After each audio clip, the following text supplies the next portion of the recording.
ارد گرد کے لوگوں میں دیکھو کہ کوئی انسان زندہ تو نہیں بچ گیا، قوم کے لاتعداد سپاہیوں میں سے ایک بولے گا۔ جب وہ خونخوار لوگ ایک بھی زندہ انسان کو نہ ڈھونڈ پائیں گے تو ان میں سے ایک کہے گا کہ آج ہم نے انسانوں کو قتل کر دیا ہے اور اب اس زمین کے مالک ہم ہیں، چلو آؤ اب آسمان والوں کو بھی ہلاک کر دیں۔ یہ کہہ کر یہ تمام لوگ اپنے تیروں اور نیزوں کو آسمان کی طرف پھینکیں گے۔ اللہ تعالیٰ کے حکم سے یہ تمام تیر اور نیزے خون آلود ہو کر واپس زمین پر آ گریں گے۔ جب یہ فوج اپنے تیروں اور نیزوں پر لگے خون کو دیکھے گی تو کہے گی کہ ہم نے پہلے زمین پر موجود تمام انسانوں کو ہلاک کر کے زمین کی بادشاہی اپنی بنا لی، اب ہم نے آسمان پر رہنے والوں کو بھی ہلاک کر دیا ہے، سو اب یہ آسمان بھی ہمارا ہے۔ نبی کریم صلی اللہ علیہ وآلہ وسلم کی ایک صحیح حدیث کا مفہوم۔ السلام علیکم دوستو، ایک اور منفرد علمی اور معلوماتی ویڈیو میں آپ سب کو خوش آمدید۔ دوستو، ہماری آج کی ویڈیو دنیا کی سب سے پراسرار قوم یاجوج ماجوج کے بارے میں ہے۔ اس قوم کا خروج قرب قیامت کی چند بڑی نشانیوں میں سے ایک ہے۔ قرآن مجید میں سورہ انبیاء اور سورہ کہف میں اس خونخوار قوم کا ذکر کیا گیا ہے۔ احادیث مبارکہ میں نبی کریم صلی اللہ علیہ وآلہ وسلم نے قرب قیامت کی 10 بڑی نشانیاں بتائی ہیں۔ ان میں سے ایک یاجوج ماجوج کا زمین پر پھیل جانا ہے۔ دوستو، اس ویڈیو میں ہم آپ کو یاجوج ماجوج کی قوم سے متعلق کئی نئی اور مفید معلومات فراہم کریں گے جو یقیناً آپ نے پہلے نہ سنی ہوں گی۔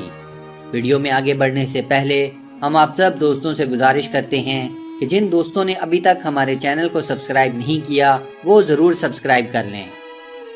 دوستو، سب سے پہلی بات تو یہ ہے کہ یاجوج ماجوج کی قوم انسانوں پر مشتمل ہے۔ بنیادی طور پر یاجوج ایک قبیلے کا نام ہے اور ماجوج دوسرے قبیلے کا، اور ان دونوں قبیلوں کے افراد انسان ہیں۔ عام طور پر یہ تاثر پایا جاتا ہے کہ یاجوج ماجوج کوئی عجیب و غریب قسم کی مخلوق ہوگی جس کی مشابہت کسی جن یا درندے جیسی ہوگی۔ یہ بات عالم اسلام کے منجے ہوئے علماء کے نزدیک درست نہیں ہے۔ تمام بڑے علماء اس بات پر متفق ہیں کہ یاجوج ماجوج انسان ہیں مگر حد درجے کے وحشی ہیں۔ بائبل میں اس قوم کو گوگ اینڈ میگوگ کا نام دیا گیا ہے۔ عبرانی زبان میں اس قوم کو گوگ یو مگوگ کہا جاتا ہے۔ یاجوج ماجوج جیسا کہ ہم جانتے ہیں عربی زبان کے الفاظ ہیں۔ یاجوج ماجوج کا لفظ عربی زبان کے 2 الفاظ اجاج اور العج سے نکلا ہے۔ اجاج کے معنی ہیں خشک اور سخت، جبکہ العج کے معنی ہیں جب کوئی دشمن آپ پر بے حد تیزی کے ساتھ حملہ کر دے اور آپ کو سنبھلنے کا موقع ہی نہ ملے۔ ان الفاظ کے معنوں پر غور کیا جائے تو ہمیں یہ بات معلوم ہوتی ہے کہ یاجوج ماجوج طبیعت کے اعتبار سے ایک بے حد خشک، شفاق اور سخت مزاج قوم ہوگی، اور جب یہ لوگ انسانوں کی بستیوں پر حملہ کریں گے تو ان کی تعداد اور طاقت کے آگے کوئی انسان نہ کھڑا ہو پائے گا۔ یاجوج ماجوج کی قوم حضرت نوح علیہ السلام کے تیسرے بیٹے حضرت یافس علیہ السلام سے پیدا ہوئی ہے۔ حضرت یافس علیہ السلام طوفان نوح کے بعد شمال کی جانب کوچ کر گئے تھے اور ان سے آگے پیدا ہونے والی نسل بھی انہی علاقوں میں پروان چڑھی۔ روس، چائنا، سویڈن، ناروے اور یورپ کے چند اور ممالک کے باشندے حضرت یافس علیہ السلام کی اولاد میں سے ہیں۔ سویڈن اور ناروے کے پرانے باسی ایک انتہائی وحشی قوم ہوا کرتی تھی جسے آج کے لوگ وائکنگز کے نام سے جانتے ہیں۔ اس قوم کے اندر یاجوج ماجوج کی جھلک پائی جاتی ہے۔ وائکنگز بھی قتل و غارت اور فتنہ و فساد پھیلانے میں اپنی مثال آپ تھے، لیکن کیا وہ یاجوج ماجوج یا ان کی کوئی شاخ تھے یا نہیں، اس کا فیصلہ کرنا ایک مشکل امر ہے۔ دوستو، کیا آپ کے خیال میں وائکنگز کا یاجوج ماجوج سے کوئی تعلق ہو سکتا ہے؟ ہاں یا نہیں؟ اپنا جواب ہمیں کمنٹ سیکشن میں ضرور بتائیں۔ کچھ روایات میں یہ بات بھی درج ہے کہ یاجوج ماجوج کے کل 22 قبائل ہیں۔ ان 22 قبیلوں میں سے 21 قبیلے قتل و غارت اور زمین پر فتنہ و فساد پھیلاتے تھے، اور یہی 21 قبیلے حضرت ذوالقرنین کی بنائی ہوئی دیوار کے پیچھے قید ہیں۔ ایک قبیلہ پرامن تھا، چنانچہ وہ ان جگہوں پر پھیل گیا جن کا نام ہم آپ کو پہلے بتا چکے ہیں۔ کچھ علماء کے نزدیک یاجوج ماجوج ترکوں کی ایک پوشیدہ نسل ہے، جبکہ کچھ کے نزدیک صرف منگول اور تاتاری ہی یاجوج ماجوج ہیں۔ ایک لمبے عرصے تک مسلمان سکندر اعظم کو ذوالقرنین سمجھتے رہے۔ اس کی وجہ سکندر اعظم کی بے شمار فتوحات تھیں، لیکن پھر مسئلہ یہ بھی تھا کہ سکندر اعظم کا ذاتی کردار ایسا بالکل نہ تھا کہ اللہ تعالیٰ قرآن مجید میں اس کی تعریف کرتا۔ پھر سکندر اعظم کے ہی دور میں ایران میں ذوالقرنین کا مقبرہ دریافت ہوا۔ اس کے بعد ذوالقرنین کے بارے میں مزید معلومات مسلمانوں تک پہنچی اور یہ بات حتمی شکل اختیار کر گئی کہ قرآن مجید میں اللہ تعالیٰ نے جس عظیم الشان اور خدا خوفی رکھنے والے بادشاہ کا ذکر کیا ہے وہ سکندر اعظم نہیں بلکہ اس سے بھی بڑے فاتح ذوالقرنین ہیں، جنہیں انگریزی زبان میں سائرس دی گریٹ کہا جاتا ہے۔ قرآن مجید میں یہ بات درج ہے کہ ذوالقرنین نے شمال کی جانب ایک جنگی مہم کی۔ اس مہم سے پہلے وہ 2 بڑی مہمات مکمل کر چکے تھے اور دونوں میں اللہ رب العزت نے انہیں بے شمار کامیابیاں عطا فرمائی تھیں۔ شمالی مہم میں ذوالقرنین ایک ایسی قوم کے پاس پہنچے جو پہاڑوں میں بسیرا کیے ہوئے تھی۔ یہ قوم کوئی زبان تک نہ جانتی تھی، تہذیب و تمدن سے ان کا کوئی لینا دینا نہ تھا۔ جیسے تیسے کر کے اس قوم نے ذوالقرنین سے فریاد کی کہ ان پہاڑوں کی دوسری طرف سے یاجوج ماجوج کی وحشی قوم ان پر حملہ کرتی ہے اور انہیں بے حد جانی اور مالی نقصان پہنچاتی ہے۔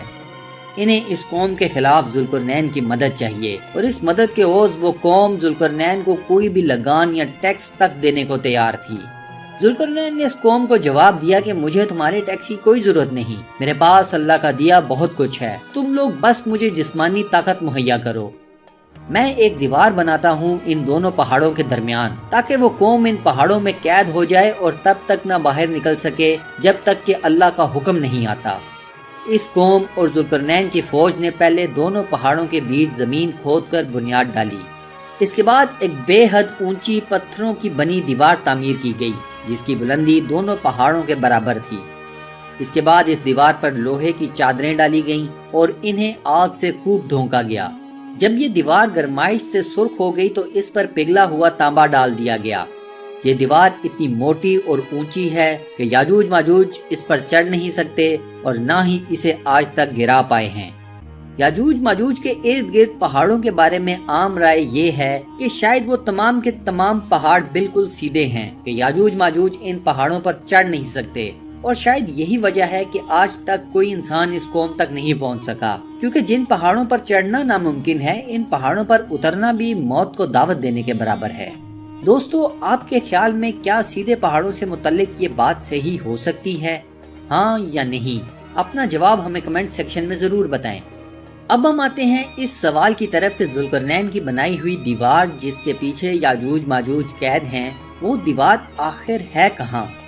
موجودہ دور کے بڑے علماء کرام جن میں ڈاکٹر اسرار احمد اور شیخ عمران بھی شامل ہیں، ان کی رائے میں یہ دیوار کیسپین سی یا بحر قزوین اور بحر اسود یا بلیک سی کے درمیان موجود ایک لمبے اور وسیع پہاڑی سلسلے میں کہیں موجود ہے۔ یہ علماء قرآن و حدیث اور جدید سائنس کی مدد سے اس نتیجے پر پہنچے ہیں۔ قرآن مجید میں اللہ تعالیٰ نے ذوالقرنین اور یاجوج ماجوج کے ہاتھوں ستائی قوم کی ملاقات کی جگہ یا عام زبان میں ذوالقرنین کے تیسرے سفر کی منزل کا نام عین الحمیہ بتایا ہے۔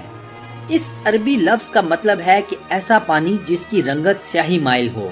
بحر اسود کو انگلش میں بلیک سی بھی کہا جاتا ہے کیونکہ اس کا پانی رنگت میں سیاہی مائل ہے۔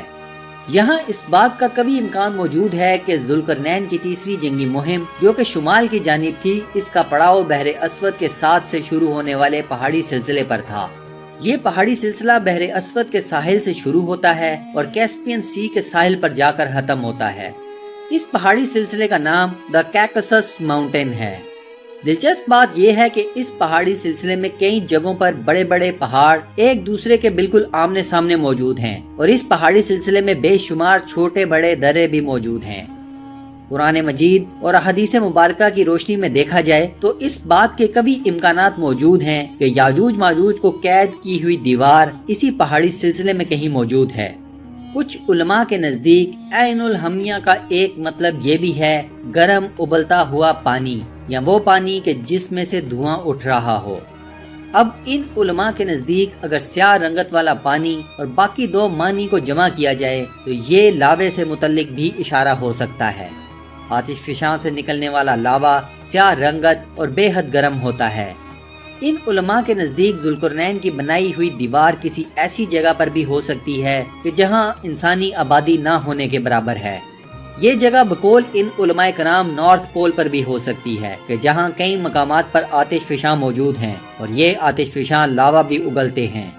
قرآن مجید میں موجود لفظ عین الحمیہ کے ترجمے کے اعتبار سے دیکھا جائے تو اس رائے کو رد نہیں کیا جا سکتا۔ دوستو، آپ کے خیال میں کیا یاجوج ماجوج نارتھ پول پر کسی جگہ قید ہیں؟ ہاں یا نہیں؟ اپنا جواب ہمیں کمنٹ سیکشن میں ضرور بتائیں۔ احادیث مبارکہ سے ہمیں اس بات کا بھی واضح پتہ چلتا ہے کہ یاجوج ماجوج تعداد میں ان گنت ہوں گے، اور شاید ان کی طاقت جس کے زور پر وہ دنیا میں قتل و غارت کا بازار گرم کر دیں گے، وہ جسمانی کم اور تعداد کے اعتبار سے بے پناہ ہوگی۔ حدیث شریف میں ہے کہ ایک مسلمان جنت میں جائے گا تو 999 لوگ جہنم میں ڈالے جائیں گے، اور یہ 999 لوگ یاجوج ماجوج کی قوم کے لوگ ہوں گے۔ آسان الفاظ میں، جب یاجوج ماجوج دنیا پر چڑھائی کریں گے تو اس وقت ان کی آبادی مسلمانوں کی آبادی سے 999% زیادہ ہوگی۔ فرض کریں کہ اس وقت مسلمانوں کی تعداد 1000 ہے، تو اس حساب سے اس وقت یاجوج ماجوج کی تعداد 9,99,000 ہوگی۔ یاجوج ماجوج اس قدر بڑی تعداد میں ہوں گے کہ دنیا کی کسی اور قوم نے اتنی بڑی تعداد نہ دیکھی ہوگی۔ یاجوج ماجوج دنیا سے خوراک اور پانی کے ذخائر کا تقریباً خاتمہ کر دیں گے۔ یاجوج ماجوج کی قوم جب دنیا میں خروج کرے گی تو ان کی منزل بیت المقدس ہوگی۔ یہ لوگ بیت المقدس کی طرف جنوب سے حملہ آور ہوں گے۔ بیت المقدس کے جنوب میں بحیرہ طبریہ ہے، جس کا ذکر حدیث شریف میں آتا ہے کہ یاجوج ماجوج کا پہلا گروہ جب اس بحیرہ طبریہ پر پہنچے گا تو اس کا سارا پانی پی جائے گا، اور بعد کے آنے والے یاجوج ماجوج کے گروہ ایک خشک بحیرہ طبریہ کو دیکھیں گے تو کہیں گے کہ یہاں کبھی پانی ہوا کرتا تھا۔ بحیرہ طبریہ 53 کلومیٹر پر پھیلی ہوئی صاف پانی کی ایک بہت بڑی جھیل ہے۔ یہ بحیرہ 21 کلومیٹر لمبی اور 13 کلومیٹر چوڑی ہے۔ اس بحیرہ کے حجم کو ذہن میں رکھیں اور آپ خود ہی اندازہ لگا لیں کہ یاجوج ماجوج کی تعداد کیا ہوگی کہ جس قوم کا صرف ایک گروہ اس پوری جھیل کا پانی پی کر اسے خشک کر دے گا۔ یاجوج ماجوج حضرت عیسیٰ علیہ السلام کے زمین پر دوبارہ آنے کے بعد نکلیں گے۔ حضرت عیسیٰ علیہ السلام تب تک دجال کو قتل کر چکے ہوں گے اور ان کے ساتھ مسلمانوں کی ایک جماعت بھی ہوگی۔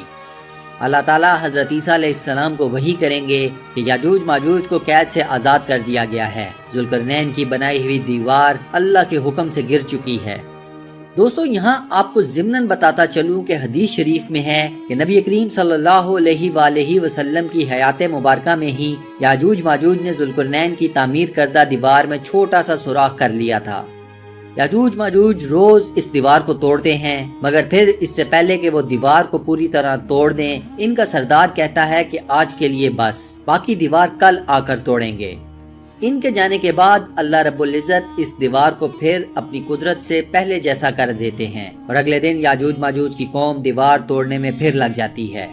یہ سلسلہ تب ختم ہوگا جب اللہ تعالیٰ کے حکم سے یاجوج ماجوج کا سردار ایک دن کہے گا کہ کل انشاءاللہ ہم اس دیوار کو توڑ دیں گے۔ یہ سردار انشاءاللہ کا مطلب تک نہ جانتا ہوگا، اس کے لیے یہ محض ایک لفظ سے زیادہ کچھ نہ ہوگا۔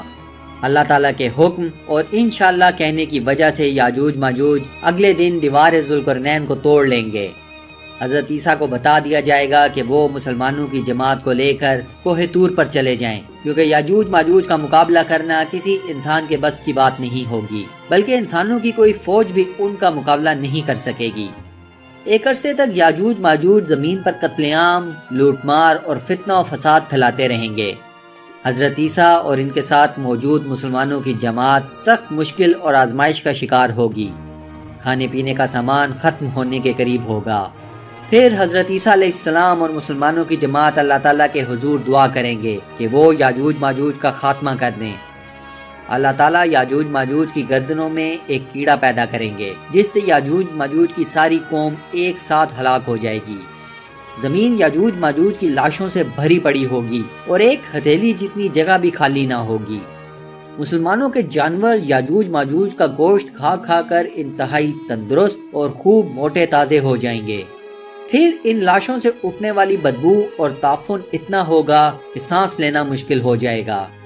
حضرت عیسیٰ اور مسلمان ایک بار پھر اللہ کے حضور دعا گو ہوں گے۔ اللہ رب العزت گدوں سے مشابہت رکھنے والے پرندوں کی ایک فوج بھیجے گا جو ان تمام لاشوں کو اٹھا کر لے جائے گی۔ اس کے بعد باران رحمت نازل کی جائے گی جو زمین پر سے یاجوج ماجوج کا خون اور باقی تمام گند صاف کر دے گی۔ مسلمان 7 سال تک یاجوج ماجوج کی قوم کے تیر، کمان اور ڈھالیں آگ جلانے کے طور پر استعمال کریں گے۔ یاجوج ماجوج کے خاتمے کے بعد اللہ تعالیٰ مسلمانوں پر زمین کے خزانوں کے منہ کھول دیں گے۔ اس دور میں ایک انار سے ایک پوری جماعت اپنا پیٹ بھر لے گی اور اس انار کی چھال کو مسلمان سایہ لینے کی خاطر استعمال کریں گے۔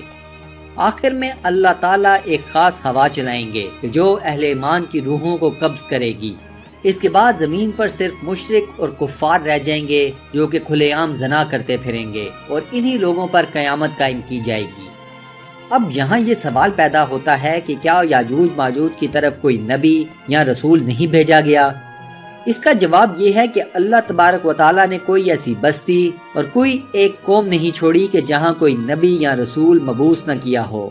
یاجوج ماجوج کی طرف بھی لازماً کوئی نبی یا رسول ضرور بھیجا گیا ہوگا، مگر قرآن و حدیث میں ہمیں اس قوم کے جو حالات بتائے گئے ہیں ان سے یہ نتیجہ نکالنا کوئی مشکل بات نہیں کہ اس قوم نے نبی یا رسول کو جھٹلا دیا ہوگا۔ یہ ایک وحشی اور انتہائی بد کردار قوم ہوگی۔ اس قوم کا کوئی اصول نہ ہوگا۔ اس قوم کا بس ایک ہی مقصد ہوگا کہ وہ تمام زمین والوں اور آسمان والوں کو ختم کر دیں اور دنیا کے بادشاہ بن جائیں۔ اللہ تعالیٰ ہمیں یاجوج ماجوج کے فتنے سے محفوظ رکھے، آمین۔ دوستو کمنٹ سیکشن میں آمین لکھ کر اس دعائے خیر کا حصہ ضرور بنیں۔ بہت بہت شکریہ۔